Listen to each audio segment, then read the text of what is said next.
I was at a global sustainability summit recently, the kind of high-stakes event where everyone's in a charcoal gray suit, speaking in this very polished vocabulary of innovation and market-led solution. I think I know the type. Exactly. And on stage, there was this chief strategy officer from a major conglomerate, and he was unveiling this sleek, high-definition presentation on infinite green growth. Infinite green growth. You've got these beautiful charts, truly beautiful, showing how their profit margins could just keep climbing forever while their carbon footprint magically dissolved into the background. He looked so composed, just radiating this certainty that, only comes from a multi-million-dollar budget and a room full of people who desperately want to believe him. The performance of certainty. Absolutely. But then, during the Q&A, a systems biologist stood up. She didn't even have a microphone, but her voice just carried. And she asked this single quiet question about the thermodynamic incoherence of a finite biosphere supporting an infinite expansion of capital. She wasn't angry. She was just precise. And for a moment, the room went completely silent. You could see the speaker's expression just flicker, this brief, jarring lapse in his confidence. He had no answer. He didn't offer a data-driven rebuttal or anything. Instead, he just chuckled, made a little joke about pessimism, and quickly moved to the next question. Of course. But that silence, that moment of silence, that was the most honest thing in the room. It was the sound of a prevailing paradigm just hitting a dead end. Everyone there knew the math didn't add up, yet they were all participating in this collective performance of business as usual. The speaker was trying to optimize a sinking ship. And the biologist was pointing at the waterline. It made me realize that we are living in a profound liminal moment, this threshold where the old ways of explaining the world have failed, but we're all too terrified to let go of the wreckage. We've been told that refusing this system is some act of irrational emotional rebellion. But what if that refusal is actually the most scientific thing we can do? What if reason isn't about finding clever ways to save capitalism, but about having the ethical courage to admit that the system is structurally incoherent? That's the core question. So today we're going to do a deep dive into liminal science, a way of looking at the world that rejects that false certainty and finds a path to a better society precisely through the courage to say no. And that silence you described, that very uncomfortable silence, it perfectly captures the fundamental contradiction we have to address. This incompatibility between the relentless requirement for infinite capital accumulation and the very real physical limits of the biosphere. It's not just an environmental problem, it's more than that. It is the core structural driver of the institutional decay we're seeing and the widespread collapse of the meritocratic consensus that, for a long time, upheld the legitimacy of Western societies. I think we can really root this in the experience of people that, we've encountered in our research. I'm thinking of Arthur. He was a high-level logistics strategist, spent 2 decades mastering the art of optimizing global supply chains. A true believer in the system. A true believer. He bought into the meritocratic promise, work hard, get smart, and the system rewards you. But he eventually hit this deep existential wall. He realized his entire professional existence was dedicated to solving a mathematical impossibility, trying to engineer infinite accumulation on a finite planet. The system rewarded his talent. It did, but that reward structure, the promotion, the corner office, was also this elaborate mechanism to keep him busy, to keep him from asking that fundamental thermodynamic question that the systems biologist asked at the conference. Arthur's career is a perfect microcosm of this whole systemic tragedy. He was hitting what we have to call the thermodynamic dead end. And to really evaluate this properly, we need to adopt a framework inspired by the astrophysicist Nikolai Kardashev. Kardashev. He's the one who proposed evaluating civilizations by their energy use, right? Exactly. And when we apply the fundamental laws of physics to human civilization's trajectory, the structural limits become undeniable. Okay, so let's unpack this using that physics lens, but let's try to keep it conversational, avoid the dense equations. We're essentially comparing 2 systems over the last, 500 years or so? Since the start of the industrial and technological revolutions. That's the time frame. On one side, you have a hypothetical, stable, quasi-equilibrium Earth. No people, just the planet doing its thing. And on the other side? On the other, you have our actual non-equilibrium habitable planet, which is that first system plus the immense engine of human civilization piled on top. So what's the key physical stressor we're talking about here? It's not just today's emissions, is it? No, it's the cumulative history of our impact. The primary destabilizing effect on the environment comes not just from the current rate of energy consumption, but from the integral of non-renewable energy consumption. The integral meaning the total amount over time. The total volume of energy debt we've racked up over time, mainly from fossil fuels. Since the energy produced and consumed globally are basically equal, and that energy is overwhelmingly non-renewable, it represents a massive accumulated energy disturbance. Think of it like a credit card balance. A massive credit card balance that we just keep adding to every single year without fail. So we're not just talking about today's pollution. We're talking about an environmental debt that's been accumulating since the start of the Industrial Revolution, and it's been growing exponentially. That credit card balance is enormous. Precisely. And classical thermodynamics dictates how a closed or quasi-closed system reacts to that kind of disturbance. We can rely on something called the Chatelier principle. Okay, break that down for me. It basically states that if a system in equilibrium is subjected to a change in concentration, temperature, or pressure, the system will counteract that disturbance by shifting its own equilibrium. It tries to balance itself out. It pushes back. So in our planetary context, if the hypothetical quasi-equilibrium system is affected by this enormous energy debt, the planet itself initiates processes aimed at countering the disturbance. It does this by reducing the amount of energy that humanity can produce and dissipate unsustainably. The planet pushes back. It's an unavoidable physical consequence of our actions. There's no escaping it. It is the ultimate boundary condition. And this resistance implies there must be a definitive maximum, a turning point on the path of civilization's development, a point where the human energy disturbance peaks. So the curve has to turn. It must. Uncontrolled destruction will eventually make the existence of large numbers of people impossible, forcing that consumption curve back towards zero. The curve has to rise, hit a maximum, and then inevitably fall. It's just a natural function of a finite system. And what does the data suggest about when we might hit that maximum? I mean, we're already seeing intense pushback, climate instability, political conflicts over resources, mass migrations. It feels close. External studies, ones that focus on the interlinked issues of resource depletion and environmental pollution, they predict the planet may reach this limit of growth around 2040 to 2050. It's not far away. It's not. However, the rapidly escalating tension we're already experiencing, the political struggles, the frequency of climate disasters, the moral and ethical decline in global institutions, it all suggests we are extremely close to that threshold now.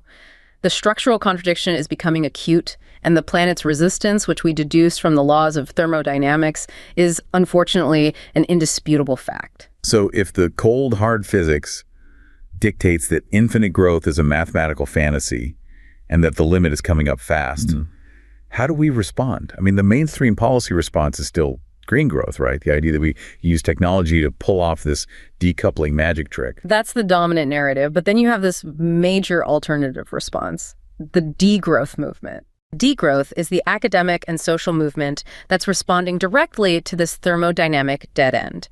And it proposes something that sounds radical, but is arguably necessary: the planned, selective, and democratic reduction of production and consumption as the only viable solution to the intersecting crises we face. So it's a fundamental rejection of GDP as the sole metric of success. It is. The core argument is that modern capitalism's singular focus on GDP growth inherently causes catastrophic ecological damage. And critically, it's no longer necessary, especially in the global north, for genuine increases in human living standards. The focus has to shift from quantity to quality. Entirely. Instead of chasing growth and output, which often just means producing more things people don't need, things that quickly become waste policy should prioritize economic and social metrics that actually contribute to human flourishing. Things like life expectancy, public health, education, secure housing. Exactly. And a shift toward ecologically sustainable, meaningful work. Degrowth theorists show that maximizing these metrics often increases human well-being and ecological preservation, even if the measured GDP slows down or even reverses. This brings us back to that crucial point of the decoupling illusion, because I hear policymakers constantly arguing that technological innovation, better solar panels, carbon capture, will allow us to keep growing the economy while we reduce resource use and emissions. Is that not possible? Degrowth critiques that idea of absolute decoupling very heavily. Absolute decoupling is the claim that GDP growth can happen at the same time as a net reduction in resource use and emissions, and that this reduction can happen fast enough to meet our planetary boundaries. And the evidence? The empirical evidence strongly suggests this is highly, highly unlikely to be achieved fast enough to meet critical global warming targets like the 1.5 or 2 degree limits, even if we adopt the most optimistic technological policies. Why does it fail? Is it something like the rebound effect? That's definitely one factor. Technology might make a car more fuel efficient, but if the cost of driving drops, people just drive more, and you negate the savings. Right.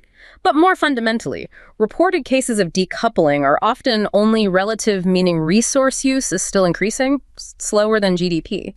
Or they're only observed temporarily or locally, often by just externalizing the resource-intensive production to other countries. So we're just moving the problem around. We're moving it around.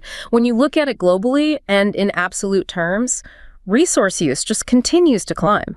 The physics of exponential growth simply overwhelms the linear efficiency gains you get from technology. So relying on technology alone to pull off a perpetual magic trick while still demanding infinite accumulation is, at best, a kind of technological optimism that borders on systemic denial.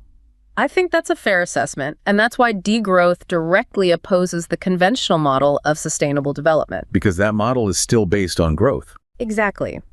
The conventional model of sustainable development is predicated on augmenting and extending economic growth. It believes that if we just make our systems a bit greener, we can continue business as usual. Degrowth views this as intrinsically contradictory.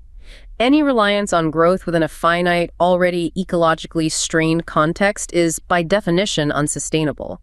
Growth itself is the structural problem. I think we need to linger on the critiques of degrowth for a moment, because this is an incredibly challenging idea. If you're listening to this right now in a developing economy, or even as a low-income worker in the global north, degrowth sounds terrifying. Critics argue it's vague, it lacks clear policy, and it ignores crucial political realities. That is the most potent critique, and it's one that has to be addressed with complete seriousness. Critics, especially those focused on the global south, argue that these far-reaching degrowth scenarios are projected to increase extreme poverty. They point out correctly that there is essentially no historical precedent of the world's poorest populations genuinely benefiting in a shrinking economy. Right. Historically, shrinking economies mean recessions, and recessions always hurt the vulnerable first and hardest. They do. So how do you stop growth without creating a massive, crippling recession? A recession is unplanned, involuntary degrowth driven by capital failure. It's chaos. And that is the distinction the movement tries so hard to draw. Now, to be fair, systematic reviews of degrowth literature conclude that a large share of the research is, at the moment, based more on normative opinions than on robust, formal analysis. It often lacks the quantitative data, the economic modeling, or the representative samples for managing a transition of this enormous magnitude. And the political reality. The political reality is that the global south, quite rightly, fears that if the global north suddenly stops generating demand, it will stifle the development that's necessary for their populations to rise out of abject poverty. They would see it as the historically wealthy countries pulling up the ladder after they've already benefited from centuries of high growth. So the burden really falls on the degrowth movement to demonstrate how a planned, democratic, selective reduction is fundamentally different from the structural collapse of a recession. It has to be. It has to be a targeted reduction in destructive sectors like fossil fuels, fast fashion, advertising, coupled with massive redistribution and infrastructure investment in care, health, and local resiliency. It's a challenge of political economy, not just physics. Precisely. Capitalism has co-evolved with institutions like the state, the labor market, the global financial system, in a way that requires the growth imperative just to sustain them. A transition means shifting these entire systems, which faces massive individual and corporate resistance. But there is some modeling to support it. There is. Some studies do demonstrate that in the wealthy global north, further growth is completely unnecessary to achieve high levels of well-being. And a reduction in what they call socioeconomic metabolism would considerably facilitate ambitious climate goals, freeing up resources for the global south. But the question of how to achieve political buy-in without coercion or collapse remains the paramount challenge. That intellectual tension is so essential for us to hold. The science of thermodynamics says growth must end, but the critiques say we don't yet have a robust, tested model for managing that end without causing immense societal harm. especially to the vulnerable. Which is why the conversation needs to shift from just planetary limits to social organization and power structures. Exactly. We have to move from the structural contradiction to the sociopathological diagnosis. The market, by systematically externalizing environmental and social costs, fundamentally facilitates the anomie of the atomized individual. It does this by dissolving the social bonds necessary for community health. And this is where we bring in the story of Clara. We called her the sovereign consumer. She was the ultimate beneficiary of this externalization. She outsourced every single aspect of her life: childcare, meal prep, shopping, even elder care, all to market services. She was incredibly efficient. She maximized her productivity hours down to the minute. But she suffered a profound sense of enemy. Enemy. Maybe we should define that crucial concept quickly. It's a state of normlessness, or social fragmentation, where traditional social and moral standards are confused, weakened, or just absent. And Clara, by outsourcing everything, dissolved the traditional family and community bonds that form that invisible social ecosystem. The market gave her transactional efficiency, but it came at the expense of relational depth. It left her feeling profoundly isolated, without a secure sense of belonging. Her story illustrates the heart of the critique made by the heterodox economist K. William Kapp decades ago. He focused on the necessity of social costs in a capitalist framework. Let's contrast Kapp's radical view with the conventional mainstream economic perspective that most policymakers still rely on. The conventional view is the one we all learn in Econ 101, championed by economists like Pigou and later by Coase. They see social costs, things like pollution or traffic congestion, as externalities. Or market failures. Right. They're seen as residual, unintended side effects that have temporarily escaped the price mechanism. And the solutions are seen as technical fixes, either government intervention with taxes and subsidies, that's the Pigouvian approach to internalize the cost, Wow. or you assign clear property rights so the market can fix itself. That's the Coase theorem. And the Coase theorem, just to clarify for everyone listening, essentially argues that if property rights are clearly defined and transaction costs are zero, the market will always find the most efficient solution, regardless of who owns the rights. So the problem is just inefficiency. Exactly. For this school of thought, the entire problem is reduced to one of inefficient resource allocation. It's summed up by Coase's assertion that it's just a question of valuation based on existing market prices. If a factory pollutes a river, you just calculate the net benefit, the dollar value of the output versus the dollar cost of the ecological damage. But Kapp completely rejected this. He called capitalism an economy of unpaid costs. He fundamentally disagreed that these were failures or externalities. For Kapp, social costs are not market failures. They are an intrinsic and necessary feature of profit-based economies. Necessary. Companies seek to minimize their private costs to maximize their profit. And in doing so, they deliberately, structurally maximize social costs by shifting them onto third parties or the community as a whole. This is a systemic strategy, not some unintended oversight. So the profit isn't just generated through clever management or innovation. It's literally extracted by dumping costs elsewhere. Environmental costs, health costs, social costs. The list is very long. Environmental pollution, resource depletion, urban congestion, deteriorating working conditions, the systemic creation of economic instability and unemployment. It goes on and on. And Kapp also takes issue with the power dynamic, right? Yes. He strongly contests the assumption of the conventional view that social costs involve a bilateral, reciprocal relationship, the idea that both the factory and the community are somehow equally responsible for the pollution problem. Kapp insists that social costs involve asymmetrical, involuntary, non-market relationships where powerful entities impose their interests on weaker sectors. So it's not a negotiation between equals. Not at all. This means the problem is inherently one of power and politics, not merely inefficient resource allocation. That is a complete game changer. Because if the issue is power asymmetry, then just fixing the price mechanism with a carbon tax or a pollution fee isn't solving the underlying structural problem. It's just putting a sticker price on the right to extract value from the commons. Exactly right. Kapp argues that since market prices are imperfect and incomplete and intrinsically misleading because they exclude these necessary costs, we have to abandon the conventional goal of Pareto efficiency. And replace it with what? Instead, the goal must be social efficiency, maximizing social benefits and values with a minimum of social costs. And this requires objective criteria based on essential human needs and a new form of social accounting based on value to society, not just market profitability. It shifts the entire conversation from maximizing private wealth to maximizing communal resilience.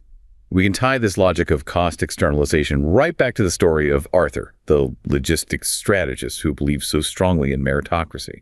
The same economic logic that leads to social cost shifting also collapses the meritocratic consensus that he operated within. Yeah, the structural resistance to redistribution and the maximization of private returns leads directly to intense socio-political instability through a phenomenon that's been called elite overproduction. Elite overproduction. It's a precise diagnosis of a kind of social breakdown. It is. It means there is a massive excess supply of potential elite members, highly educated, ambitious graduates, relative to the system's ability to absorb them into meaningful power structures and high-status, high-reward positions. So you have more claimants to the throne than there are thrones. Exactly. And the incumbent elites who are desperately trying to preserve their power and status for their own descendants, they resist taxation and redistribution. At the same time, they restrict actual upward mobility for this aspiring class, which just inevitably exacerbates inequality. So the system tells young people, go to the most expensive university, get 3 degrees, work 80 hours a week, and you will be rewarded with stability and status. But then, when too many people follow that instruction, the system just runs out of high-status jobs, and the established elites pull up the ladder behind them. That is the bitter consequence. The system has successfully externalized the costs of this education, the massive debt, the time investment onto this aspiring class.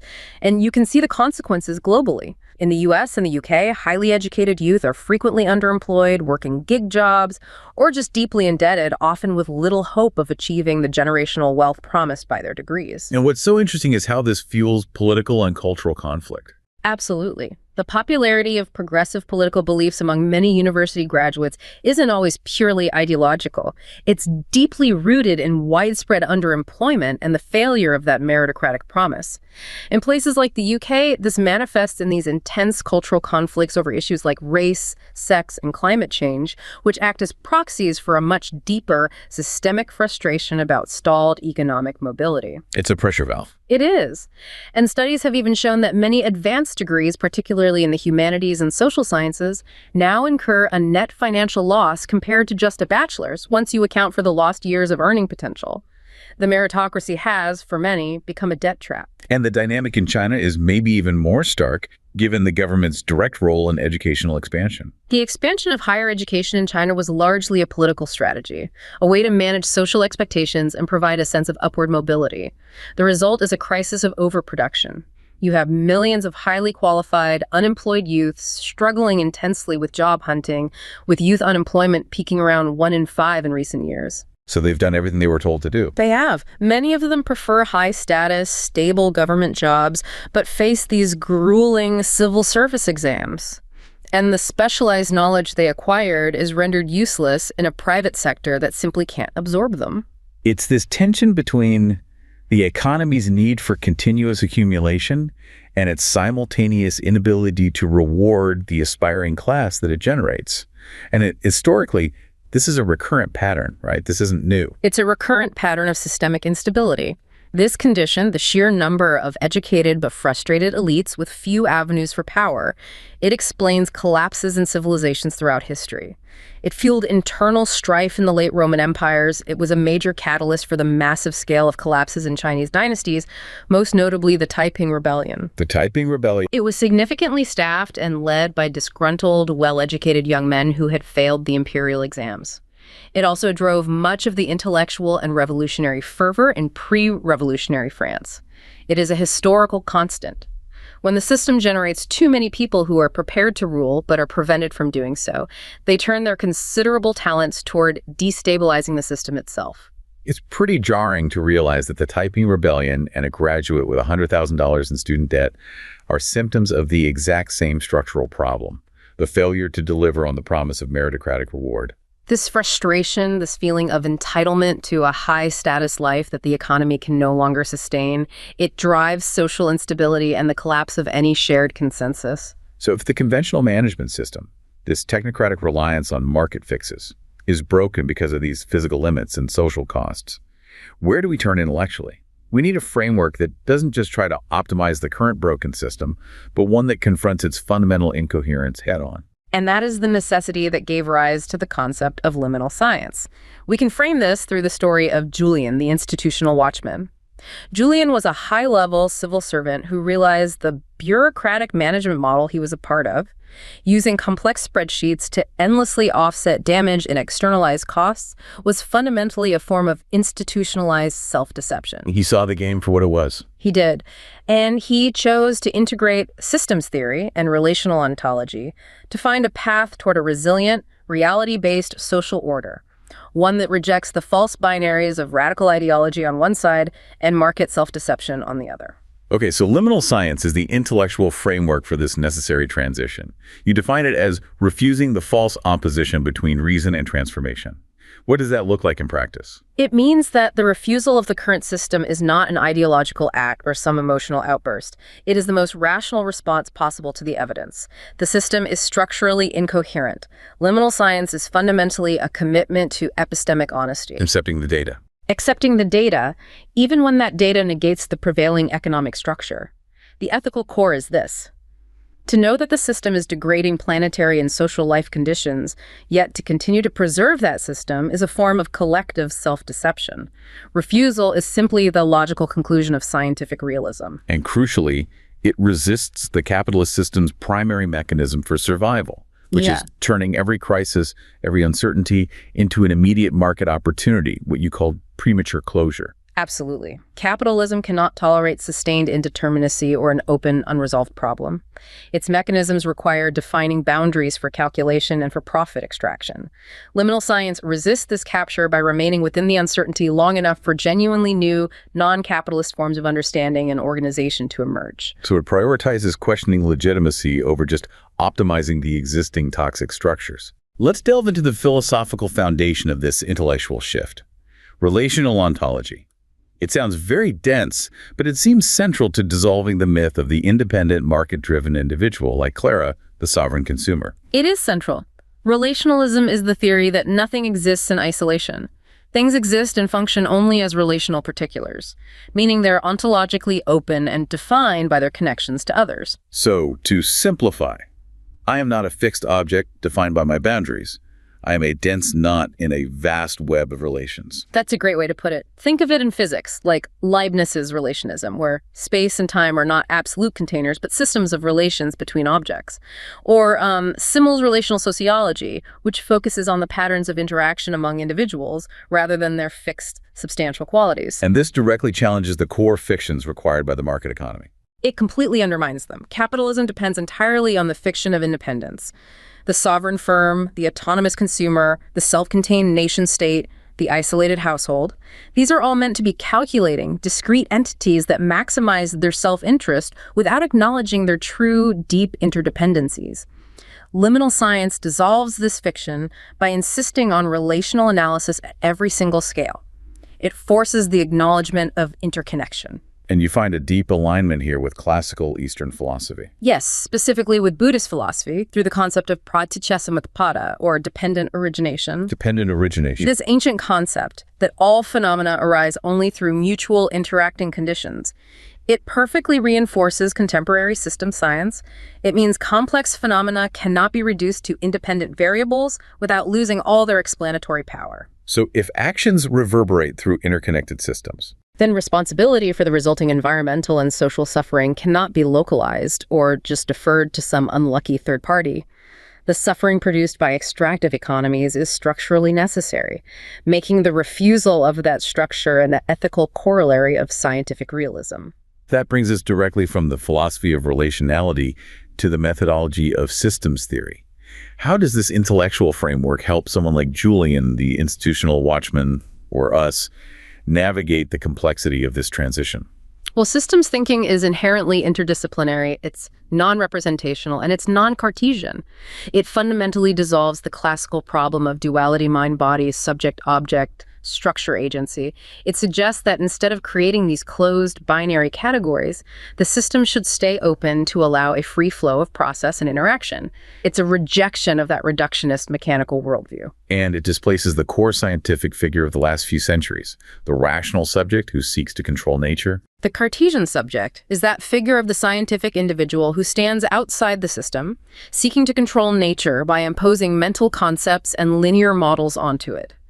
Systems theory displaces this figure. It situates humans not as supreme controllers, but as complex beings dwelling alongside nature, fully integrated into the ecosystem. It's a much more humble position. It is.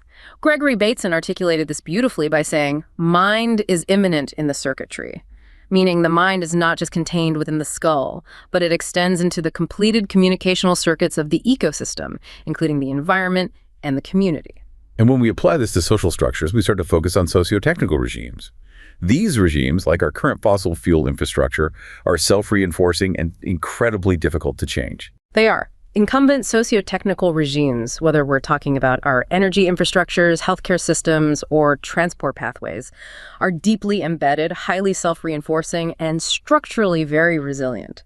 They are stabilized by this deep alignment of all their components: guiding principles, technologies, user relations, industrial structures, institutional cultures. So Julian realized that just incremental change, a new tax, a slightly better electric car, will always be absorbed and neutralized by the underlying regime. He did, which is why his task had to shift from mere technocratic management to what we call transition management. Transition management. The goal of transition management is to accelerate transitions away from these entrenched, unsustainable regimes and toward new, sustainable pathways.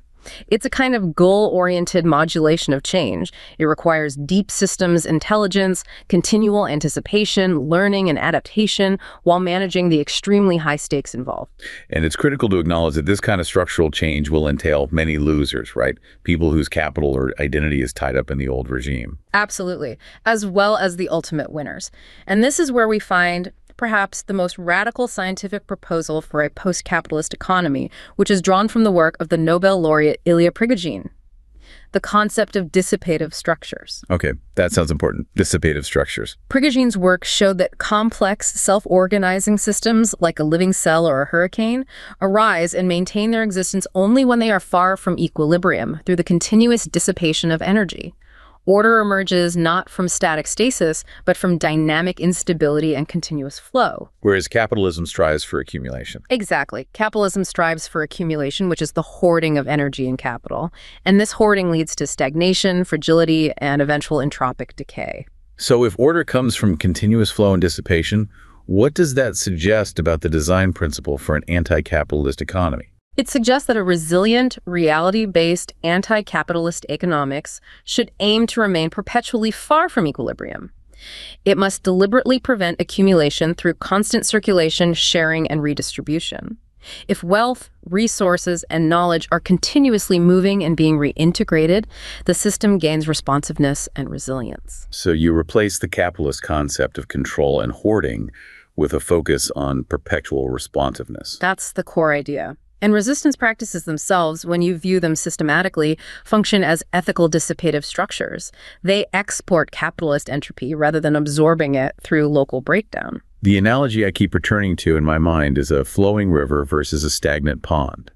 The pond accumulates material and becomes fragile, prone to collapse, whereas the river maintains its structure and its vitality through continuous movement and dissipation of energy. That is an excellent analogy. The constant dissipation is the source of life and resilience. The commitment to flow over hoarding is the core structural difference between a system designed for life and a system designed for capital. That provides the intellectual and systemic framework. So now we move from theory to action, the practices of refusal. If we, the listeners, accept the data that the system is thermodynamically and socially incoherent, how do we begin to live a liminal path? How do we actually operationalize this refusal? Liminal science requires specific practical disciplines to cultivate the necessary subjective resilience and collective intelligence. And we can start with what's called the quantum stance and subjectivity. The quantum stance. That sounds like we're applying the uncertainty of physics to our daily psychology. That's exactly the intent. It's the commitment to remain in a state of active superposition relative to capitalist ideology. When you are faced with these relentless narratives of necessity, the idea that there is no alternative to this job, or you must take on this debt, or scarcity is inevitable, you refuse to collapse possibility into inevitability. You hold multiple futures and possibilities in your mind simultaneously. It's a form of strategic indeterminacy. I understand the philosophy, but how does that play out in a life where I have a mortgage payment due? I mean, the system demands certainty. The practice isn't about ignoring reality, but about denying the system the power to define your reality solely on its terms. By remaining unmeasured in ideological terms, by refusing to fully define yourself by your title, your salary, or your consumer potential, you prevent the system from fully measuring and controlling your inner potential. It preserves a vital, uncaptured space. It does. A space for unexpected, nonlinear trajectories in your life. It is the refusal to be the Euclidean self, the self that's measurable only along the axis of productivity and success. Instead, you cultivate the nonlinear self, an internally contradictory multiplicity, resistant to governance by capitalist valuation. You become an open system that continuously imports knowledge and exports cultural expectation. Okay, so that's the mental stance. How do we train the necessary scientific rigor and skepticism in our daily decision-making? Through specific discipline practices. First, the practice of the null hypothesis in everyday life. Science often advances by trying to disprove its assumptions.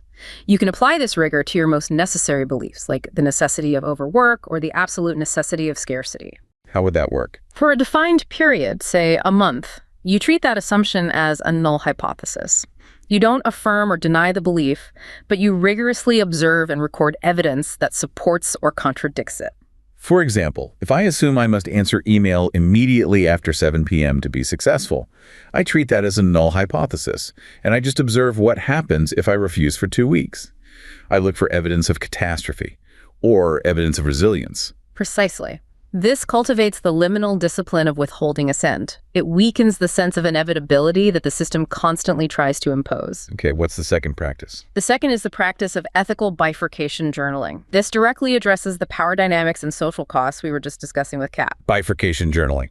It forces you to clarify the decisive threshold where your personal use of reason or skill becomes either an instrument of exploitation or a generator of liberation.